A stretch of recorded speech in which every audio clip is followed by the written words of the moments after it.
Plastic surgery. Si Amy Marcos nagpakita ng kanyang kaplastikan, no? Parang plastic surgery niya. Mala Michael Jackson ang ilong eh. Grabe ka ha. Grabe sino comment nun. Mala Michael Jackson ang ilong. Who's back?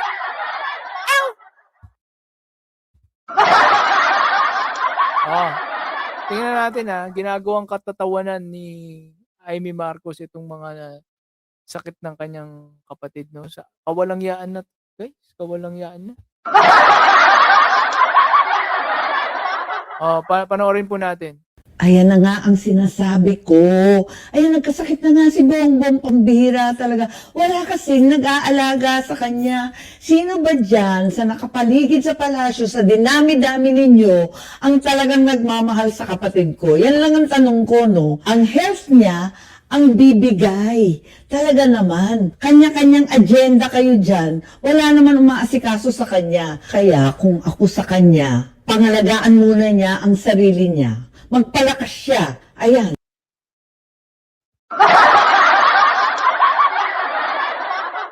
Sobrang plastic eh, no? May komento mismo ang palasyo dyan, ha?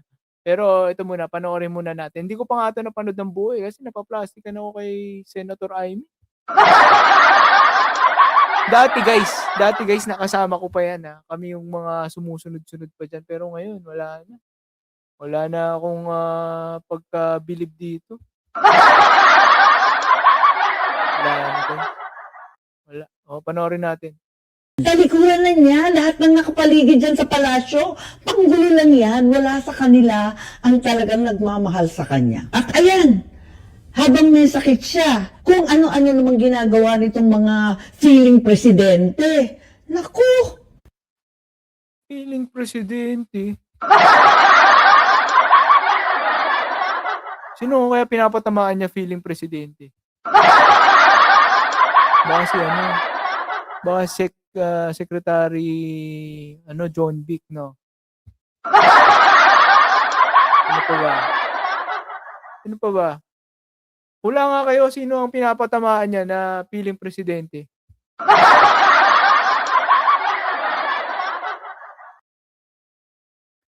Kapal na mukha mo, Amy, may asawa si PBBM, ikaw, yung lalaki mo nasa dahig.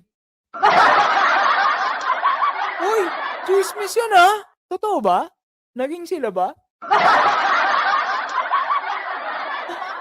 Yikes, sa inyo na. Merong sagot dyan eh. No? Dati may may issue talaga sila eh. Parang may mga video, di ba, naglabasan. Parang, romantic na nila eh, mga video eh. Amy and Duterte. Nakita niyo ba sila naghalikan? Grabe kayo, no? Pero yun nga, no, sabi nga ni Rolex, hinahanap yung asawa. Isipin mo si BBM kumpleto ang pamilya. Pero tignan mo mga Duterte, walang mga family picture. Puro away-away ata sila eh. Yeah? Meron bang happy family picture si Lapulong, si Labaste? Meron ba? Si Amy Marcos, wala ring, di ba? You know one when you see one. Yeah, parang ganun na nangyayari sa kanila eh. Di ba? Same feather flock together. Pero may sagot na dyan ha. May sagot na dyan ng palasyo eh. Yung kaplastikan ni Amy. Nasaan na? Ano pa? Nasaan yung kaplastikan ni Amy?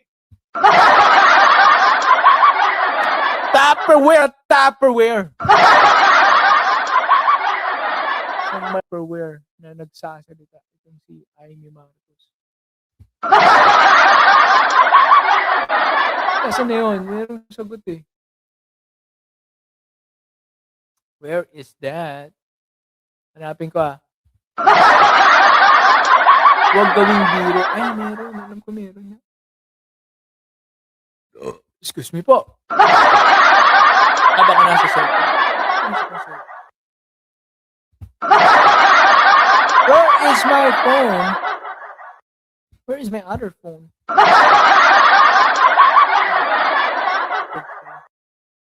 Okay. Send ko lang ah. Dali. Nandito na yun. Naka-ano eh. Hindi. Oh. Ang sagot. Ano ba yun? Huwag gawing biro. No load, no problem. Ay, nasa GC yata natin, no?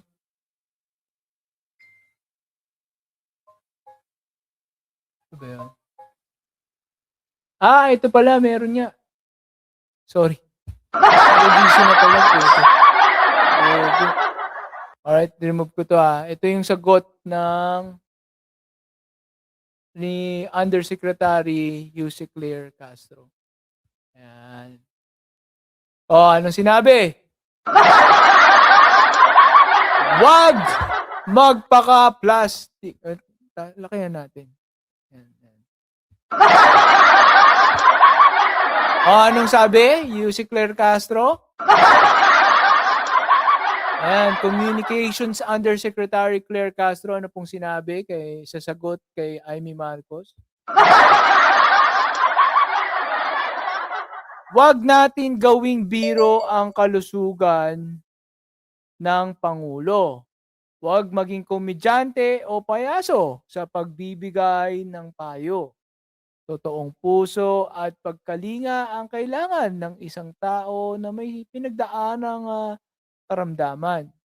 Huwag magpaka-plastic sa mata ng nakararami.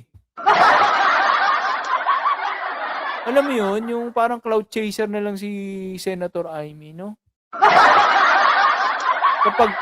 Kapag may issue, saka lang siya lalabas, no? Cloud chaser na lang. Huh? Para ka ng kami ah. Diba? Politiko ka, tandaan mo ah, senador ka. Pero makikita ka lang, gagawa ka ng video, mga ganyang content kapag meron kang pupunahin. Ang tanong lang, no, may ginagawa ka pa po bang trabaho? Hindi nga, seryoso, meron po ba kayong ginagawang trabaho, Senator Amy? O busy ka dun sa sinasabing bagman ng Pogo? Diba? Yun lang. Pag ganyan po kayo ng ganyan, wala na. No? Isa ka ring sumisira sa pangalan ng Marcos eh. Sana minsan masampal po kayo ng katotohanan, no? Na kayo ay isang kasiraan sa pangalan ng Marcos. Totoo po ba yung nung teenager pa kayo, merong kayong merong nawawalang di ba? Kayo daw nagpadukot dun eh, sabi. Ayun naman lang, no, kwentong alamat lang, di ba? Di ba? Alam nyo ba yun, guys, yung tungkol sa may pinadukot daw si Amy? Nung bata pa siya, no? Grabe. Markang Duterte talaga. Alright, next na tayo, no? Wala ganyan talaga. Plastic, pag kahit kapatid mo na, no? Pa-plastikin mo pa, no?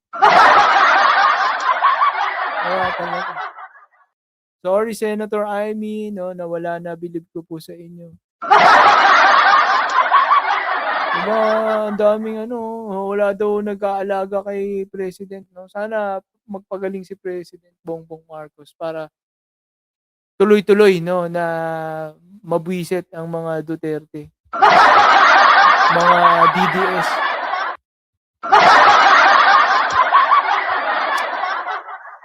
Sabi ni Viola, bawal po sampalin boss BK, baka ma-dislocate yung ilong niya.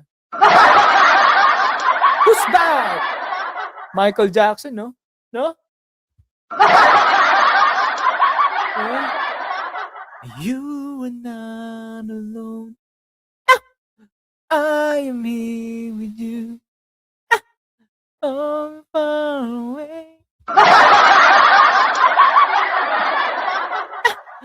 Di ba, pansinin niyo, tingnan niyo yung itsura ni ni Senator Amy. Nasabi ko. Ayan, pansinin niyo yung itsura niya. Mukha siyang Michael Jackson, di ba? Medyo tabingi na nga eh. Tingnan niyo, para siyang kamukha na siya ni Badoy. Kapag magkakamalan mo silang magkapatid si Badoy saka si Senator Amy. Si Lorraine Badoy. Lorraine Badoy. Baka sila talaga ang tunay na magkapatid. Hindi si BBM ang kapatid niya.